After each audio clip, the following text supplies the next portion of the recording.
Espace TV, le 22h.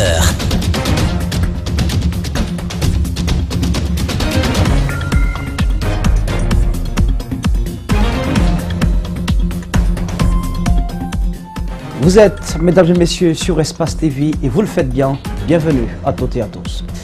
Marche de protestation demain des journalistes contre la détention illégale de leur confrère Lansana Camara à la Maison Centrale.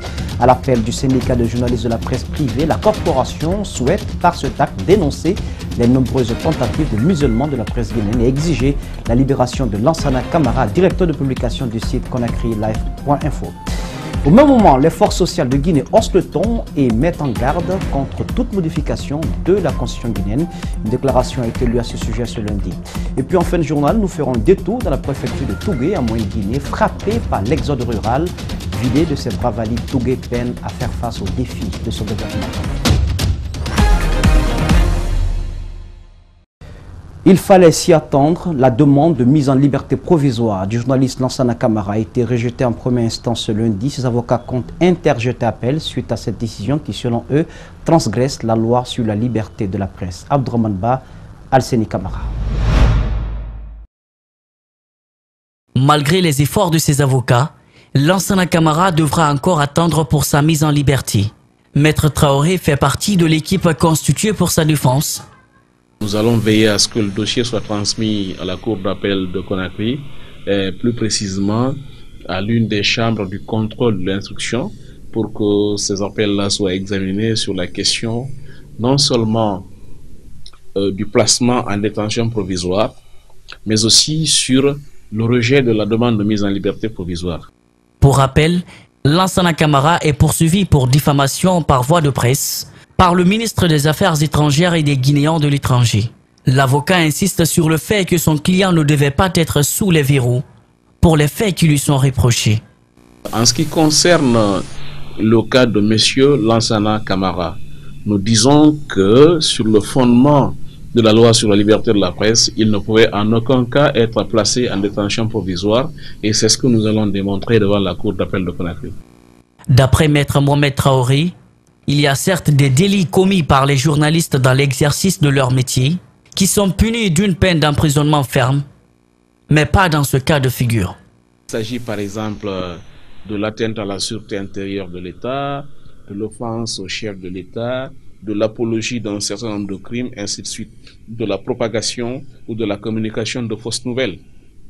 Or, nous ne sommes pas dans cette hypothèse. M. Camara est poursuivi pour diffamation. Ce qui veut dire que le délit de diffamation n'entre pas dans les prévisions du législateur en ce qui concerne les infractions qui peuvent amener le juge à prononcer une détention provisoire. Les journalistes entendent marcher ce mardi à Kaloum pour protester contre la détention illégale de leurs confrères à la Maison Centrale de Koronti. Dans le même sillage, la presse guinéenne, comme un seul homme, souhaite se faire entendre demain.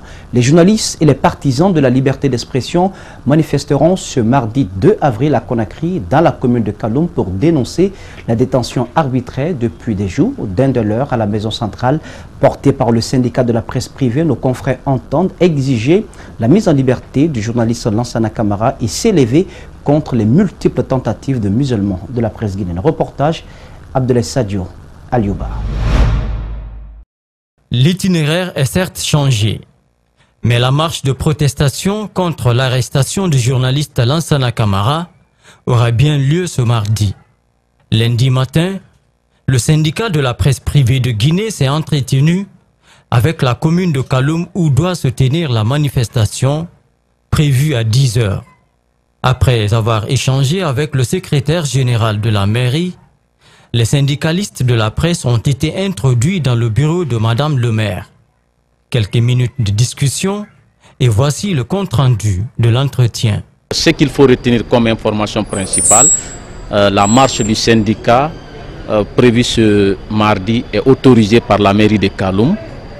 Seulement il y a eu une modification autour de l'itinéraire. Donc au lieu de quitter la HAC, autorité de la communication pour le ministère de la Justice, cette fois-ci, le point de départ ce sera au niveau du rond-point du port autonome de Conakry.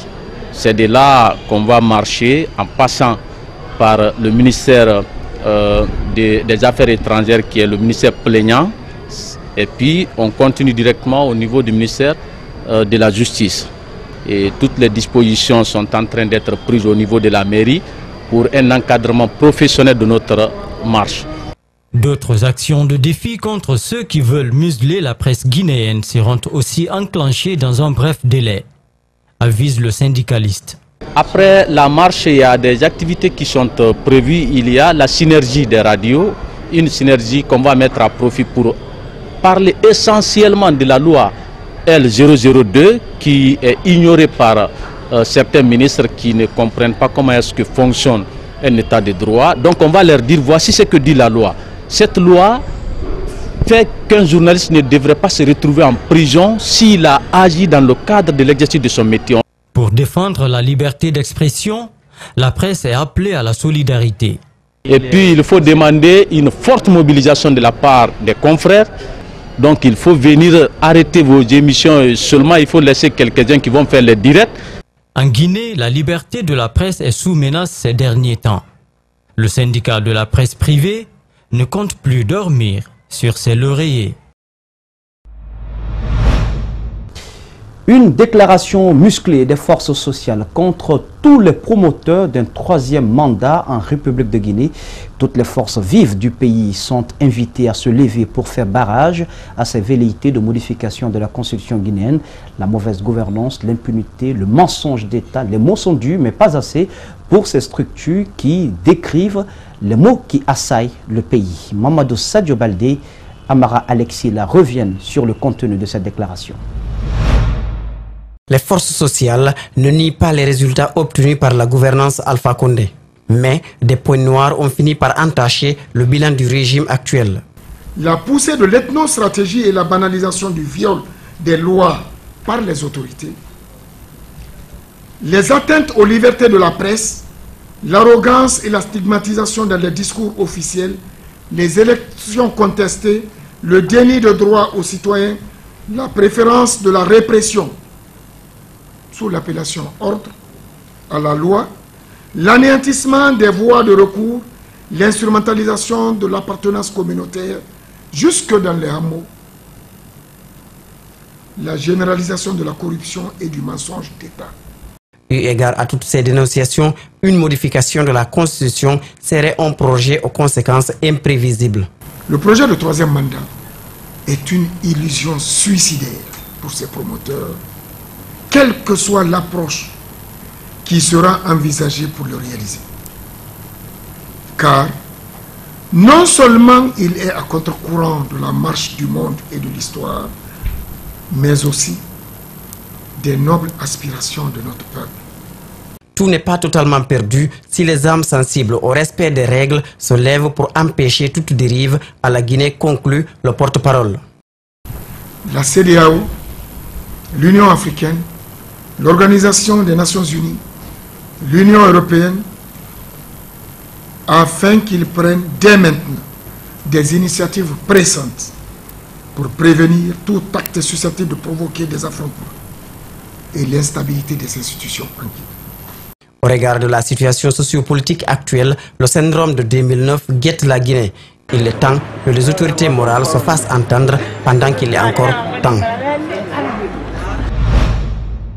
Dans le même registre, l'éventuel troisième mandat du président Alpha Condé ou la modification de la constitution guinéenne alimente toujours les débats à Conakry, surtout au sein des formations politiques. Ce lundi, notre rédaction a rencontré Dr Faya Milimono du Bloc libéral. Pour lui, il n'est pas question pour l'heure de débattre de ce sujet. Reportage Bintou Traoré, Amara Alexila. Sur la dernière sortie du président de la République, certains Guinéens affirment qu'Alpha Condé venait d'afficher ses intentions, celle de la modification de la Constitution pour briguer un troisième mandat. Pour le président du Bloc libéral, les Guinéens ont beaucoup souffert sous la gouvernance du professeur Alpha Condé, donc il est temps qu'il respecte la Constitution actuelle qui limite le mandat présidentiel à 2. Faya Milimono ne digère pas cette question du troisième mandat. Ce n'est pas un débat.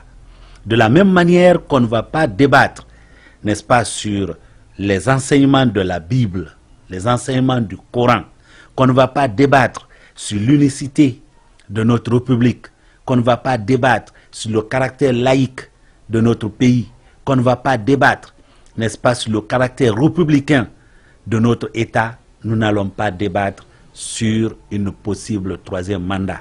Parlant de la gestion du président Alpha Condé, Dr Faya Milimono juge le bilan négatif pour plusieurs raisons. L'État guinéen est incapable de payer les enseignants. L'État guinéen est incapable d'enlever les ordures. L'État guinéen est incapable de construire des écoles, construire des ponts, construire des routes. On prend l'argent, on donne à des groupuscules de personnes. Nous devons nous lever pour mettre fin à ça. Au dire du président du bloc libéral, son parti fera tout pour freiner cette éventuelle modification de la Constitution. Il confirme qu'il usera de tous les moyens pour empêcher le professeur Alpha Condé d'être au pouvoir au-delà de 2020. Comme il dit qu'il est prêt à l'affrontement, nous disons aux forces de défense et de sécurité, vous n'êtes pas là pour Alpha Condé, vous êtes là pour la République de Guinée, qui sera là même en 2000, même en 3000. Donc, aucune balle, ni aucune arme, quelle que soit sa nature, n'arrêtera le peuple de Guinée de dire à Alpha, vous partez, s'il ne respecte pas notre constitution. Pour clore, Dr Faya Milimono demande au président de faire le bon choix en quittant le pouvoir après son deuxième et dernier mandat pour maintenir la quiétude sociale dans le pays. Les avocats, les notaires à l'école de la lutte contre le blanchiment des capitaux et le financement du terrorisme. La formation se déroule sous les auspices de la cellule nationale de traitement des informations financières, en abrégé CENTIF. L'idée est d'anticiper, mais surtout freiner le blanchiment des capitaux en lien avec le terrorisme. Alceni Bari, Amara Alexila. Durant 3 jours, ces différents avocats, notaires, seront outillés sur l'article 5 de la loi relative à la lutte contre le blanchiment de capitaux en Guinée. L'efficacité de cette lutte dépend de la qualité de coopération entre les entreprises, les transferts d'argent, les ONG, les compagnies d'assurance et la cellule nationale de traitement des informations financières, CENTIF. Le terrorisme menace tous les États. Nous, notre combat, c'est la lutte contre le financement du terrorisme. Parce qu'on se dit que l'argent, c'est le nerf de la guerre. Donc partout où les organisations terroristes, les individus essaient de commettre des actes terroristes, c'est que derrière, il y a d'autres groupes qui les financent. Ce sont justement, notre combat, c'est assécher justement ce financement-là, ce financement de ces organisations terroristes. Dans ce cas-ci, il s'agit d'abord de sensibiliser avant de réprimer. La Guinée, à l'instar de plusieurs pays, est confrontée aux menaces terroristes. La tenue donc de cette rencontre vise à renforcer les capacités des magistrats contre la délinquance financière et la criminalité organisée.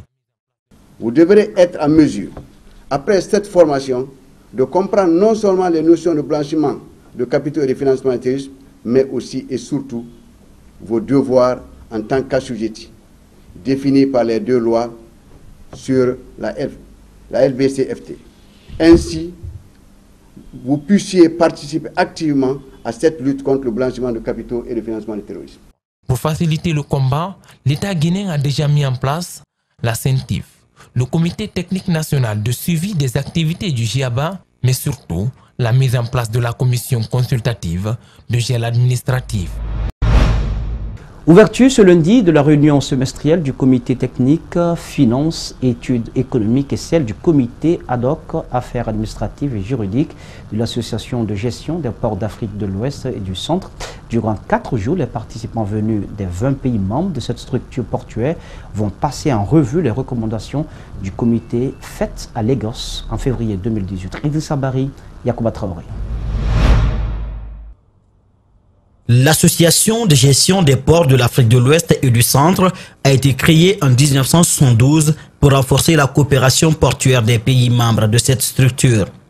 Pour cette réunion semestrielle du comité technique finances et études techniques de l'ACPAOC, élargie au comité ad hoc des affaires administratives et juridiques qui se tient à Conakry, il sera question pour le secrétaire général de présenter l'examen du rapport et de la mise en œuvre des recommandations de la réunion d'Accra. Vous savez, dans les ports, c'est l'harmonisation des textes et autres. Donc, ils viennent, on harmonise les textes des différents ports de la sous-région. Et comme ça, ils se retrouvent à Lomé pour discuter au conseil de l'association de gestion des ports de l'Afrique de l'Ouest et du Centre. Vous aviez 20 ports, plus les pays de l'Interland, au moins il y a 5. Ils vont se retrouver pour discuter des problèmes de ces différents ports. La rencontre de Conakry est aussi une opportunité pour l'ACPAOC de revoir le rapport du commissaire aux comptes sur la gestion des finances pour l'exercice 2018, mais aussi de la présentation du projet de budget pour 2019. Il y a des innovations qui sont intervenues. Donc, par rapport à ces innovations, ils vont regarder un peu les tests. Et après ça, nous allons aussi apprécier les comptes de l'association parce que c'est les ports qui cotisent pour la vie de l'association. Il faut voir comment les dépenses sont faites, comment le budget a fonctionné. De tout ça, là, ça sera fait au comité technique, aux 2 comités techniques qui se réunissent ici à Conakry. Les différentes propositions et recommandations issues de cette rencontre du comité technique finances et études économiques de Conakry seront débattues au cours de la plénière du comité directeur de l'association qui se tiendra en mai à Lomé, au Togo. Et puis, plusieurs jeunes cadres viennent de bénéficier de la confiance du chef de l'État, le président Alpha Condé. Ils ont été nommés dans un décret le week-end au compte du ministère de la Communication et de l'Information. Leurs collègues disent attendre beaucoup d'eux. Mariam Fodé Camara, Mohamed Al-Hussein Camara ont rencontré quelques-uns d'entre eux. La restructuration du cabinet du ministère de la Communication est saluée par bon nombre de personnes. Ce décret fait la promotion de nombreux jeunes cadres dont la plupart font leur entrée pour la première fois au sein du cabinet ministériel. Il s'agit de Fatmata Marie Keïta, Mam Randatou Diallo et Ablé Senkoun Kaba pour ne citer que ceux-ci. Les promus sont conscients des tâches qui les attendent. Les tâches sont grandes. C'est une équipe très jeune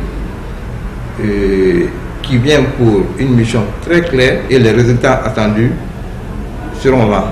Les collègues des promus attendent également des résultats concrets de cette équipe jeune pour améliorer les conditions de travail des journalistes. C'est la jeunesse qui a été cette fois-ci nommée, il y a eu une confiance à cette jeunesse. C'est une très bonne chose et je pense que ces gens qui sont nommés, ils vont essayer en tout cas d'améliorer les conditions de travail des travailleurs de la RTG. J'espère qu'ils vont apporter de la nouveauté dans cette maison parce qu'on en a besoin. Chaque fois que vous avez reçu une promotion, ça veut dire que là où vous étiez, vous avez fait des efforts, vous avez fait vos preuves et donc on vous envoie à une place supérieure, c'est pour vous pousser à faire quelque chose de supplémentaire. Et voilà pourquoi j'attendais peut-être des innovations. L'autre décret consiste à la fusion désormais des structures de la radiodiffusion et télévision guinéenne à Boulbiné et à Koloma en une seule direction générale. Les travaux de bitumage des voiries urbaines de Labé, Pita et d'Alaba ont effectivement démarré. Les travaux de dégagement sont quasiment terminés. Les couches de fondation et de base ont été effectuées sur plusieurs lignes simultanément. Les ouvrages d'assainissement et de franchissement sont en cours. Mamadi Kalisso, Korea Boukourman signe ce constat. À Pita, les 13 km accordés à la ville ont été répartis en 23 lignes composées de petits et grands tronçons.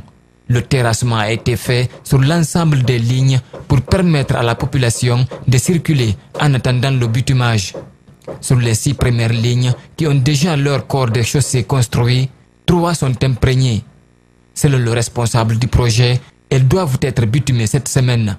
Les citoyens de Pita se réjouissent de l'avancement des travaux et espèrent que le projet ira jusqu'au bout. La poussière que nous connaissons en saison sèche, les flaques d'eau que nous connaissons pendant la saison des pluies, ces nids de poules qui rendent la circulation presque impossible. Lorsque ces choses-là vont disparaître, la population sera très à l'aise. À Labé, sur les 15 km en projet, 9 sont déjà dégagés. Et sur 6 km, la couche de base est faite, c'est-à-dire il ne reste que l'imprégnation et le goudron. Simultanément, les caniveaux de 80 cm de largeur et de hauteur sont réalisés. Ici, nous sommes sur la corniche. Elle fait 2500 mètres. Elle permettra de désengorger la ville. Le maire de la commune urbaine y a récemment fait un tour. au niveau de la commune, on avait proposé à ce que la corniche d'abord soit faite pour permettre aux usagers d'avoir une contournante. Ça leur permet d'entamer les axes qui sont à l'intérieur même de la ville. Donc cette corniche-là actuellement, même hier je suis allé, j'ai constaté que les travaux avancent. Les travaux avancent et les citoyens apprécient. Néanmoins, ils déplorent quelques désagréments provoqués par les travaux, notamment la section des tuyaux d'eau. Vous savez que la zone concernée actuellement, c'est la zone où il y a l'administration, il y a beaucoup d'écoles publiques et privées, il y a beaucoup d'enfants, donc il y a beaucoup de poussière. Donc malgré l'arrosage, il y a les citernes qui arrosent à tout moment, mais quand même malgré tout, il y a la poussière qui est dans la population. L'autre aspect aussi qu'il y a à déplorer, c'est que les bulldozers, en dégageant les rues, ont coupé les conduites d'eau. Ça a créé une crise d'eau ici. En ce qui concerne la qualité des travaux, la mission de contrôle qui surveille les chantiers affirme que tout est fait conformément à ce qui est prescrit dans le cahier de charges du contrat. À chaque étape de travail, on met les laboratoires pour essayer de faire les essais. Les oreilles que vous avez vu tout de suite, on a fait un essai d'abord à Conakry et ici également on fait des prélèvements pour vérifier la viscosité. Avant de faire l'impréhension également, la couche de base est vérifiée par les labos et les niveaux également par les topographes. En ce qui concerne la qualité, je n'en doute pas. Les travaux avancent, les citoyens apprécient et la mission de contrôle rassure sur la qualité. L'autre préoccupation est celle de savoir est-ce que l'entreprise a reçu tous les moyens nécessaires pour mener à terme le projet. Les travaux continuent et nous ne comptons pas arrêter parce que nous avons le nécessaire à notre niveau pour continuer les travaux et nous attendons voir parce que c'est une continuité. On ne peut pas tout de suite vous dire que de toutes les façons, ce qui est important c'est que les travaux sont en train de continuer. Et cela veut dire que vous n'avez pas tous les moyens? Non, ça ne veut pas dire qu'on n'a pas tous les moyens. On a le nécessaire pour avancer. La preuve, nous sommes sur le terrain, nous sommes en pleine activité.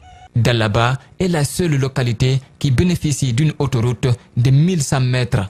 Entre les deux voies, il est prévu un espace vert de 7 mètres.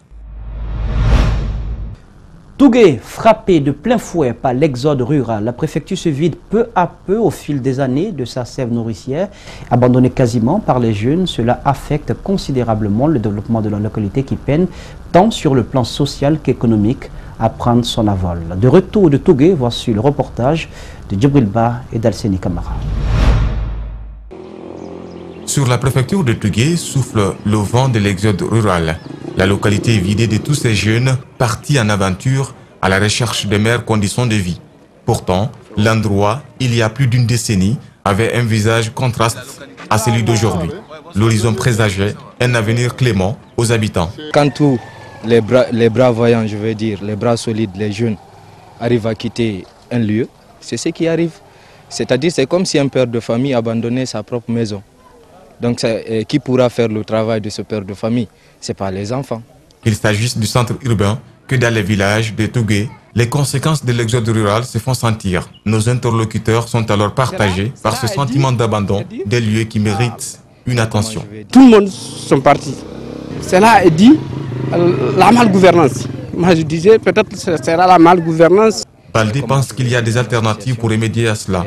Dans cette préfecture, il fait partie des rares jeunes qui acceptent d'y rester. Si nous-mêmes nous n'arrivons pas à prendre conscience que ce que nous sommes en train de vivre là est en partie causé par nous-mêmes, je ne pense pas que ça pourra marcher. Et à cela, je pourrais lancer un appel à tous les jeunes de Tougué de se donner la main, de se muer, comment je vais dire, en association.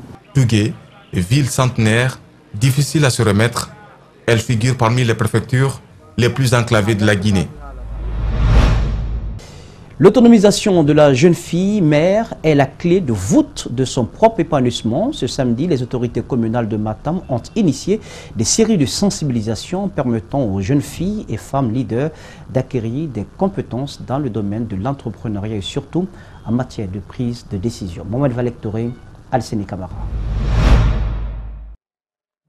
L'initiative vient de la vice-maire de la commune de Matam en vue de sensibiliser les jeunes filles sur l'éducation sexuelle et l'insertion socio-professionnelle des femmes leaders. Mettre en activité les mères de famille et outiller les jeunes sont entre autres objectifs assignés par ces femmes. Je voudrais rassurer chacun et tous de la ferme volonté de tout Matam à soutenir tous les programmes et projets favorables au développement et à l'autonomisation de la femme en Guinée. Je voudrais exprimer toute notre reconnaissance aux partenaires techniques et financiers pour les immenses efforts dans la mise en œuvre des projets de développement en faveur des femmes. Ce projet permet aux jeunes filles d'apprendre un métier afin d'obtenir un emploi, de se prendre en charge. Le développement de l'estime de soi, de la faculté d'envisager l'avenir avec optimisme et de se fixer des objectifs sont des thèmes qui ont dominé le débat. Ces femmes sollicitent un centre d'autonomisation pour la couche juvénile. C'est pour montrer que les femmes aussi sont capables de quelque chose, que les femmes aussi ils ont leur force, ils ont une volonté d'accompagner la propriété de la commune, d'accompagner tout ce qui est les bonnes choses comme action à entreprendre dans la commune. Notre souci principal aujourd'hui, c'est d'avoir un centre d'autonomisation pour les filles et les jeunes aussi, pas seulement les filles, mais la jeunesse aussi en a besoin. Et aussi un centre d'écoute pilote pour l'éducation sexuelle dont on a eu le privilège d'avoir une formation là-dessus, pour permettre aux filles de connaître comment utiliser son corps. Les autorités communales de Matam planifient en priorité des programmes de soutien aux activités des femmes pour leur épanouissement. Les formateurs reconnaissent que les cours sont importants pour aider les jeunes à acquérir des connaissances et compétences en matière de prise de décision. Drame conjugal. Une femme a tué son époux dans la nuit de samedi à Sonfonia. Aminatou Diallo, c'est son nom, a poignardé son mari à l'aide d'un couteau en pleine poitrine. Chauffeur de profession, il a succombé quelques heures plus tard à ses blessures. Aminatou Sidibé, Abdoulaye Kamara nous en disent plus. Avant d'être poignardé, Mamadou Boboba s'est chaudement disputé avec sa femme. C'est au cours de cette violente dispute qu'elle lui aurait planté le couteau dans la poitrine. Selon le témoin, ils ont été alertés par les cris de la victime. Arrivé sur les lieux, Mamadou Bobo baignait déjà dans son sang, avant que les médecins ne les réfèrent à l'hôpital sino-guinéen. Il est en train de battre, il est avec son bébé. Le bébé est tombé. Je lui ai dit de chercher. Après, j'ai laissé le bébé là-bas, j'ai sorti. Et j'ai trouvé l'autre. Dès que j'ai sorti, l'autre m'avait appelé. Kota Lassane, ma femme m'a tué. Mamadou Bobo a rendu l'âme en cours de route. Il se lamentait et pleurait de douleur, nous a confié son frère. On a pris mon jeune frère, on a mis là-bas, on a envoyé à Sino-Guinée. On a envoyé au cours des voyages, il y a trop de l'embouteillage. Surtout entre 21h et 22h, il y a beaucoup de l'embouteillage. Au moment qu'on a rentré là-bas, le monsieur est mort. Alerté, le chef de quartier a ordonné que la meurtrière soit mise en sécurité. Quelques heures après, elle a été transférée au commissariat central de Sonfonia. Suite à cette disposition prise, on a tenu informer le central qui a envoyé la pick-up et on a convoyé la femme. À l'heure où je vous parle, du samedi de 23h jusqu'ici, la femme est dans les mains de la police au niveau du commissariat central de Sonfonia. Le couple a un enfant de 2 ans. Le jeune Mamadou Boboba, chauffeur de son état, a été enterré dans l'après-midi de ce lundi au quartier Tombolia. Le corps en état de décomposition avancée d'un étudiant en licence 3 télécom a été retrouvé dans la matinée de ce lundi dans une fosse remplie d'ordures à Madina, précisément au marché Avaria.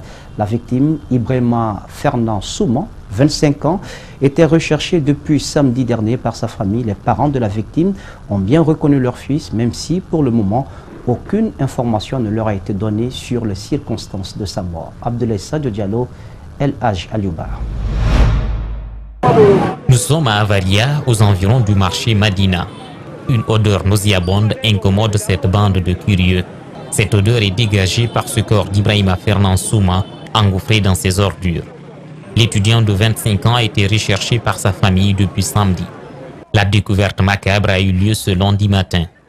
Le père de la victime, qui s'est rendu sur les lieux, a vite reconnu son fils. Le corps qu'on vient de retrouver, c'est celui de mon fils, Ibrahim Fernand Souma. Il a 25 ans, étudiant, disons, en télécommunication, 3e année, Université Mohamed VI. Il est sorti, il a quitté le 30 mars, samedi, pour le palais. Après le palais, on ne l'a plus revu. Dans cette affaire, il y a une chose qui étonne. C'est qu'après le concert auquel le jeune a assisté samedi au Palais du Peuple, il était revenu jusque dans son quartier avant de prendre une destination inconnue. Ses amis l'ont revu dans le quartier vers 20h, vers 0h, pardon, je m'excuse. À 0h, on l'a retrouvé. On ne sait pas par quel miracle il s'est encore retrouvé vers Madina. Sur place, la police judiciaire et la police scientifique étaient à pied d'œuvre. Arrive alors le ministre du Budget, Ismaël Djoubaté, présenté comme l'oncle de la victime. La procédure s'accélère. Les sapeurs-pompiers pulvérisent les lieux, sortent le corps des ordures, l'emballent et l'embarquent. On ne donne pas du temps à la presse pour connaître la destination du corps, encore moins les détails qui entourent cette découverte macabre. Des sources anonymes rapportent tout de même qu'il y a des traces de violence sur le corps, même si pour le moment aucune confirmation officielle n'est donnée.